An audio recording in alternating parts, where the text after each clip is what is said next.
Good afternoon, and welcome to our 11th Praxis Museum Group webinar. We are really delighted you're here, and we have a great and provocative topic today. I think you're going to enjoy it. I'm Stephen Rosen. I'm the president of Available Light. We are a lighting design firm serving the museum industry and the community, and I am delighted to be your moderator today. As many of you know, Praxis is a museum professionals network. We are about 10 members, and we are all seasoned professionals working at the top of our industry. Together we share ideas, best practices, new techniques, and new technologies, and that's not just among ourselves, but with you, our audience.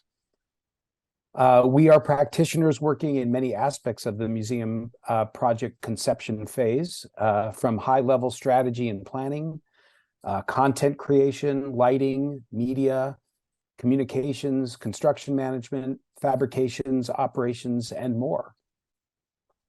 Our combined network stretches across the country and throughout our industry. We provide a powerful resource to you as you contemplate the many aspects of your project. Our audience and clientele are museum leaders, exhibit designers, architects, all those vested in creating thoughtful, engaging, state-of-the-art, and timely museum experiences. Today's webinar is in support of our mission, providing compelling information, open a dialogue with our community, and moving forward together as we slowly emerge from the COVID-19 lockdown. A couple of housekeeping notes. The presentation will be about 15 to 20 minutes long, followed by a question and answer period, which I will moderate. If you haven't, please mute your microphone and turn off your camera for the duration of the presentation. And feel free to use the Zoom chat room feature to posit any questions or comments you would like the presenter to address. And I will do my best to get to everybody in. The bathrooms are, oh, well, you know where the bathrooms are. So on with the show. I am happy to welcome Trent Oliver. She is the principal and managing director of Blue Telescope. Trent is a dynamic leader who brings out the creativity in everyone she meets, giving them permission to be creative in their own ways and in ways that they never expected. In her career, she has done throughout her career, she has always done some version of putting on a show, and that was the inspiration for today's talk. Stage managing live theater led to commercials, corporate video, and so much more. Taking on every type of media work imaginable gave her the education she didn't get in school. Trent has built a highly respected, award-winning team at Blue Telescope, producing hundreds of boundary-pushing interactives over several decades. She wants these experiences to be impactful, emotional, instructive, and accessible with a heavy dose of weirdness, as is appropriate, naturally, as you'll see today. Trent's superpower is building a world-class team. She believes in changing the world by doing work that matters. So, without further ado, please welcome Trent. Hello, everybody.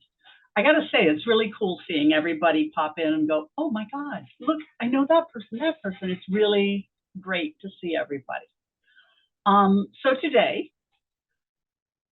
creative collaboration, how do you make chaos? But really, we all begin our projects with the hopes of a circus of our dreams.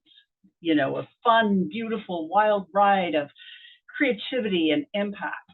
And how many times have we gone along and your circus becomes the circus of your nightmares? Painful approvals, it's all over budget, and the timeline, just forget about it. So let's look at this three-ring circus that we create of museum. So today we're going to talk about different things. We're going to talk about tools, strategies to get everybody kind of captured in your three rings. The three rings are getting to why, and then the how of creative chaos. And then at the end, who, what, when, where. Who are the people we need to be adding to this bouillabaisse?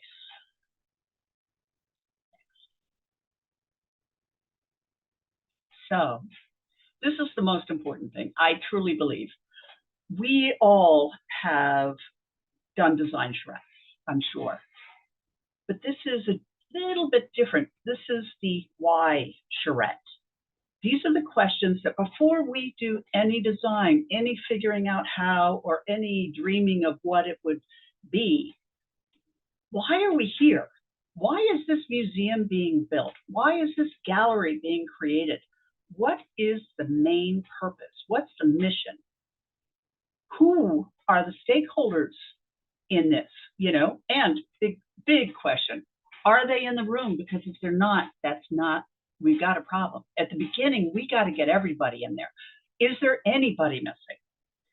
And then when we figure out that mission, what are those needs that mission is addressing? And when it's all figured out and done, how will it look? How will it sound? How will people feel? How do we know that we've actually, solved for the why?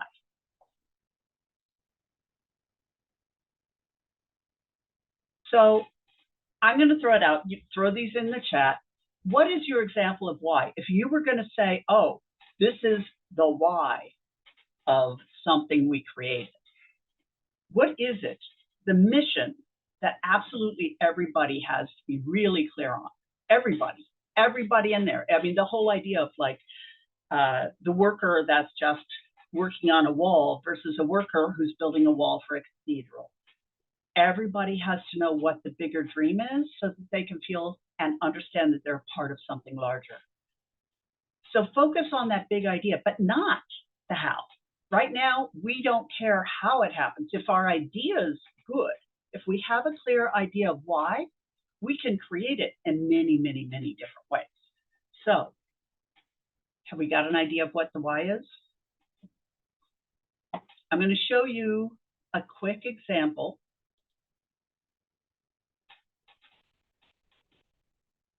Working with Flint, Michigan, with the Sloan Museum. They were creating their history gallery. And the really big thing they wanted was to let the people of Flint tell their own stories and get across that history is a living, breathing, ongoing thing. It's not just artifacts. So what ended up happening is when everybody went back to the why, the shift of what was going to be created changed quite a bit. It changed to the river going through the entire gallery was the turbulence and the chaos that Flint, Michigan has faced. And the people are the rocks. They're the steady, constant, strong, remaining in place people of Flint. They're flinty. So with the why solved, the how can happen in many different ways. So, all right, we know why. We know why we're going to create something. So now, this is when chaos should reign. Creativity needs chaos in order to really, really get going. I've heard all sorts of things. Brainstorming doesn't work. Brainstorming may not always work, but improv does. And improv, every single idea that you throw out there is yes. It's yes and. And it's really important at this point in the chaos to say yes to everything. There's no wrong idea. There's no bad idea, because you never know when that yes to something will lead to something else. Mashups. How do we make a big, giant mess of ideas? Now, why would a lack of structure lead to better ideas? What we've seen is that combining existing disciplines is one of the most successful ways that people innovate. Combining different existing paradigms can lead to new and creative thinking, and really empower your team to share freely. You don't want anybody holding back.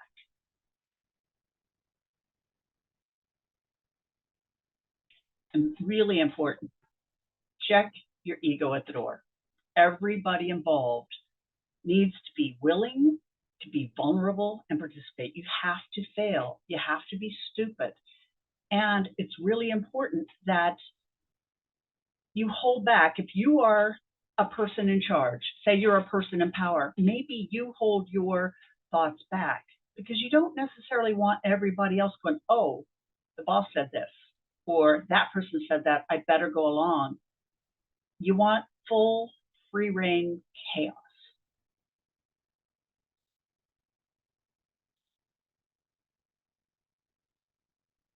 So ring 3, who, what, where, and when? Who should be in the room? I say, and we say a lot of disciplines, all the disciplines, don't wait to bring in your experts.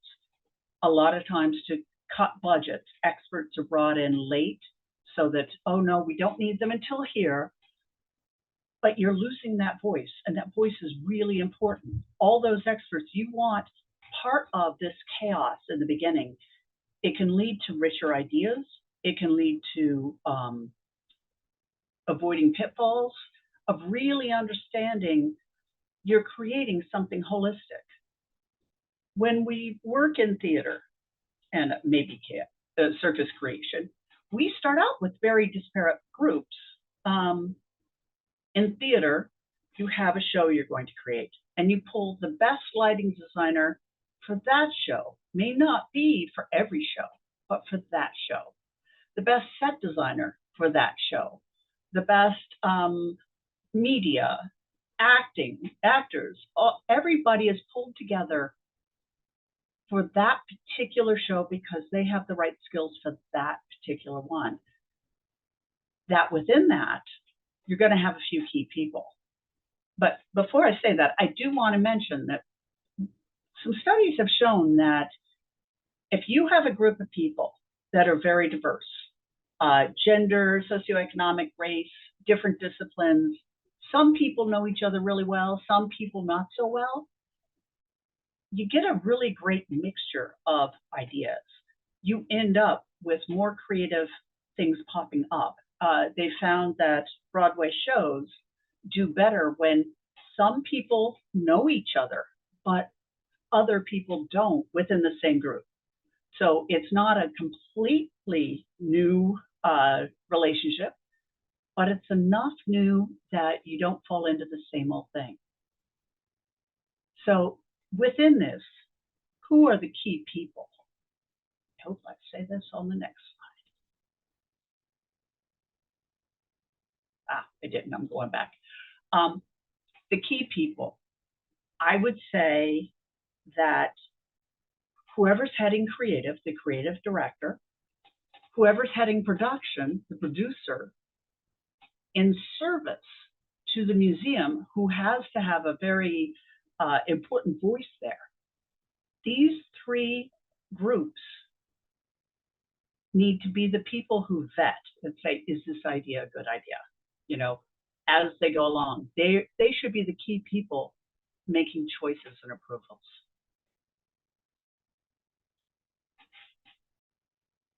Okay, 3-ring circus. We know our why. We've created a big giant mess, and we've got a lot of ideas out there. So now what do? We need to get everybody on the same page. It's time to start day-to-day approvals, looking at budget, schedule, and how do you get everybody on the same page? So that you can have transparent conversations, so that everybody is aware of the different comments and the different approvals. Version control is so important, and you know, I'm sure we all have many stories of painful lessons we've learned when version control hasn't been tight. This is an example I'm going to show you. I am not a salesperson for Hightail, just letting you know, but this is one area where everybody who's working on the project can go and see where the project lives. What are we looking at? Is this the latest version that we're looking at? What are the comments that people have put in here? And then how does it lead to an approval? But that everybody can get their comments in. This allows you to, you know, if it were a video, you can stop and say, right here, I have a problem with this or want this changed. But images, text, anything you have, you can all look and see what you're looking at, what the issues are, what needs to be adjusted so that there's a clear record and a way to move forward.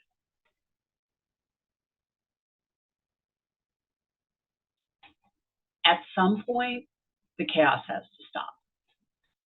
It's time to cull down all these different ideas and find what works. So compare all these ideas and concepts to the why. Assign a devil's advocate to test each assumption, to make, so that you have to defend everything you're doing and know that it's a good idea. Being aware, it is really easy to criticize. We all feel so smart when we see the thing that we think is wrong, but focus on what really works. If things work, you don't want that to get lost.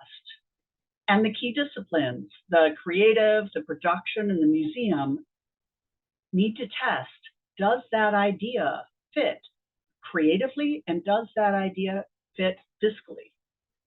If one of them, if it isn't a creative fit, that's not good. If it isn't a fiscal fit, that isn't good.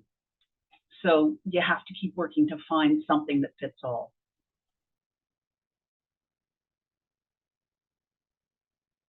Then we're introducing structure, but we're still holding that vision. After the chaos, we know the why, we know the how, we know how to move forward.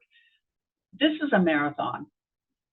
We could all say, great, we're going to run a marathon and we're going to just look at everything and we'll decide later what we're going to do. And then in 6 months, when it's time to run the marathon, we haven't trained. Approvals are like all the training, running a mile or two, running 8, doing all of those things. You're building on it. These little yeses, little approvals along the way say, all right, this is good. Let's build on that. You can't move forward unless you have all those little yeses. Understand the approval process. Who is it? Who has to agree? How can we all be transparent so that everybody understands what will move it forward? And, without that, the project will be stuck in limbo. Now, we've had a lot of chaos and we've had a lot of everybody speaking their mind. And it's not to say that people shouldn't speak their mind, but now we need strong leadership. Ring 3 is not a democracy. Back to creative production and museum, they have to keep moving forward.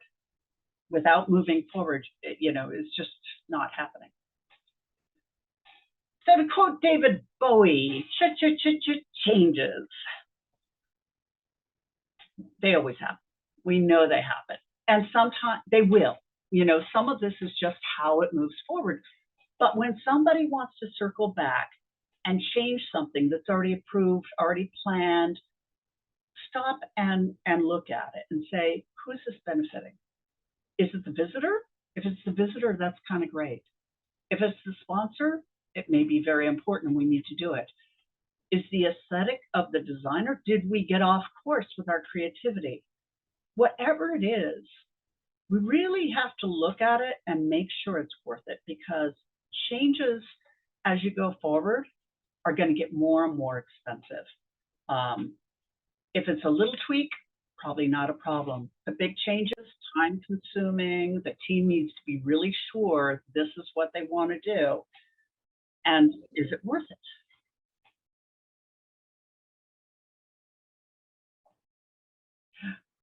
So, checkpoints.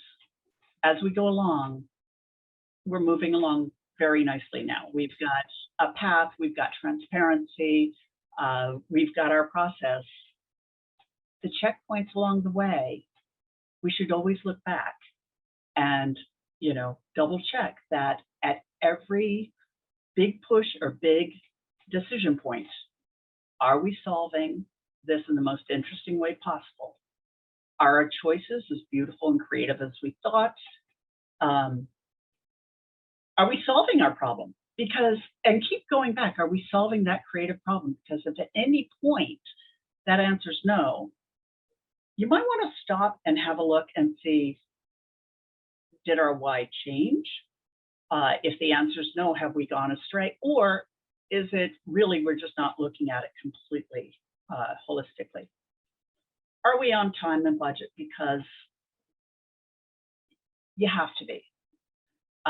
Budgets are finite. Maybe you can go get a little more. You definitely should have some contingency because you're going to have changes, but you don't want to go wildly off track. And time costs is budget. You know, people can't take something that was going to take 6 months and it takes 3 years and have it be the same cost. And along the way, everybody has to be really clear and know what it is they're approving. If they can't visualize it, you've got a problem. Everybody has to understand the same thing. The whole idea of the elephant, you know, the 5 wise men that come, blind men that come to the elephant, and they each are at a different area, do not see the same thing. So if you can't visualize it and make sure everybody's seeing the same thing, prototype it and make sure that everybody's really looking at that.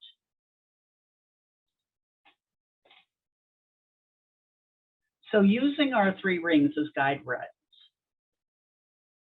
as we move along, the team also needs to be empowered to point out if they see any failures along the way, any little things that will be a problem. Would be good if I remembered the book, but I read a book about airplane crashes, which is pretty much the worst failure you would want to have. And they found that large disasters are typically made up of lots of little mistakes. It's not like a big one that happened. It's lots of little mistakes, and nobody felt that they had the right to say, I think there's a problem. You want to hear if there's problems, but you also want to check in with your why and your how as you move through the who, what, where, and whens.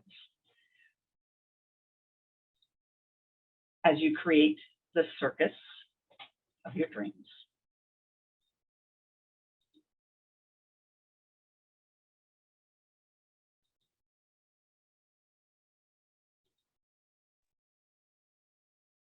And that concludes your presentation. Thank you so much, Trent. This is this idea of ideation and how we bring groups of people together to solve for the why, I think, is oftentimes something we miss a lot. We jump into the budgets and the schedules and to the opening night, and we don't necessarily create a concept or a point of view that will guide us through the whole process. So it's incredibly important to talk about this. So often we get called and it's, I just want something cool. Right. That's not a why. Or a client sees something somewhere and says, oh, we have to have that. But if you can't prove why it's important, it will age out quickly. Exactly. So I'm looking in the chat, looking for any questions. I got a couple here. Let me just jump to my chat window. Well, here's a question. How do we, throughout this process, I guess what they mean is throughout the ideation process, how do we thoughtfully capitalize on the notion that people tend to trust museums to do the right thing? You know, trust is a very big deal in our businesses as museum people. And I guess, can you comment a little bit about trust and coming up with concepts and ideas and approaches? My opinion would be that part of this process, well, the whole process we just outlined is about trust. It's letting everybody have a voice, everybody have a seat at the table. How do you mix it up? Especially if you're a museum and you're creating something for the community, is the community really an integral part of that conversation? Because if they're not going to trust. If it's just, you know, okay, the people believe you should think this, that's not good. It has to incorporate everybody. And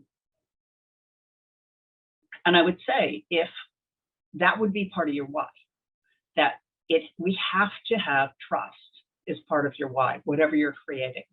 And I would keep checking back in this ideation process. What we're saying, does it sound like something some other museum did that really doesn't fit us and who we're talking to? Who is our visitor? Why are they coming here? That's my opinion. There's a kind of a people management question, which is interesting. Can you speak to the dynamic that arises with, you talk about bringing all these people together and everyone is wearing the same hat rather than different hats. So a team made up of a bunch of people, but also has, as we are well accustomed to, one overriding decision maker who may not agree with the team. Like, how do you manage that, or how do you, how would you respond to that? It's the hard thing. It's the thing we always run into, isn't it? If everybody is at the table for the why and gets on board with the why, that's the hope, is that if we really know what the mission is, then we can test all the ways we're doing it. It's part of leader as giving back. You have to have generous leaders. We don't always have that. But if you can pull back in, here's why we're doing it. Here's why this how works. And test it, prototype it, devil's advocate, all of that. Hopefully, you all come to the same thing. Now, there will be times when the particular person, if it's a museum person or it's if it were corporate, we'd say the client gets to win. In museums, we're doing it for a higher purpose. We're trying to solve for a better way, but there are quite often people who, at the end, they get what they want. But hopefully, this process has clarified it for everybody. I think that's right on. You use the influence you have and the thoughtfulness you have in order to try to get to the right answer. I'm going to wrap it up with one more comment, one more question that somebody asked, and then we'll let everyone go. That is, where'd it go? There it is. Can you comment on the approval process and how that, either for you, how that changed during the pandemic, and the fact that not all designers were able to work in a face-to-face studio condition. So not only the individual stakeholders for a whole project, but even people within their own firm who couldn't be together. Any thoughts about that? I may not be the right person. We're a small company. We went virtual immediately. We haven't had I haven't seen, I like virtual. I believe all our people like virtual. We've done a lot with our clients virtually. Even if you were all in the same place, it's rare you get to meet that often. But gathering via an online platform, looking at everything via an online platform so that there's only one way everybody's looking, we found to be very helpful. It's just a different way of working. That doesn't mean you don't have to get together, but you don't have to get together at every moment. We still, during the pandemic, we got together, for a particular prototype or to meet and get a big approval going. Cynthia Brown is here. She worked everywhere during the pandemic. So I think it's just a different way of thinking, and I don't see it as a major problem. One more question. It's a very practical question, and it's kind of, I appreciated reading this. In order to truly determine why and how, what percentage of overall project costs should be allocated for design? I frequently heard 20 to 25%, but in reality, it's often much lower. Now, I assume this person means the cost of the design, not the design itself, but I'm a little unclear. I'm not the person to tell you the percentage, but I strongly believe spending more time and energy at the start with everybody in the room is going to pay off so much more later. If you don't do that, you risk having lots of change orders, people coming in at the end and going, oh, you can't do it like that. Well, that would have been nice to know when you came up with the how.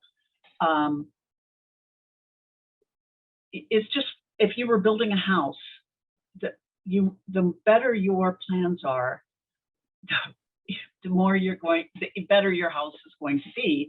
If you just start building and think, well, oh, and let's just slap something else on, it's much the same. Yes, we'll go to design within this, but if everybody's in at the beginning, I think it's just a better informed process. Agreed. And the person who asked that question did indeed jump back in and say that the 20 to 25% was for the design team, and that the. But I would also, I mean, our typical design team may be the museum designers, and they're fabulous. And I would say they should bring in all the other disciplines that will have an impact at the beginning, to have their voices at the table. They don't have to stay there. I'm just going to leave us with one comment, and that is a comment just about stakeholders. And everyone has a different notion or definition of stakeholders. And it's often just considered whomever is leading the project or paying the bills. But I just think that's a nice way to end, is to say that the stakeholders are really the people who are probably most passionate about the project, moving it forward, figuring out the why, and then trying to influence the top tier people who maybe are not always in the room, but at least with your advice and your encouragement are always in the room at the very beginning, at least. I think at key points, they have to be there. If you're getting major approvals, not every little approval, nobody, the key people, the head people probably don't want to be doing that. But for the really important things, you got to have full approvals. And whoever the key stakeholders are, sometimes it's hard to find who they are, but they need to be there. Because if you don't hear from them, they can come in at the end and say, oh, this isn't at all what I wanted, and change it all. And we've never seen that done. Well, and you also at the beginning, if the high on the people who are going to have the final say, if they're in the room at the beginning, at least they finally have an appreciation for why you got to where you got. Right. And you can show, when they say, well, I don't get this, you can say, well, this is why and how it all happens. This is the process. Yeah. Watching the sausage get made. If you have an online thing, you can say, see, you can show the progression. Well, thank you, Trent. Thank you for your thoughts. Thank you for your responses to our audience. Thank you all for coming.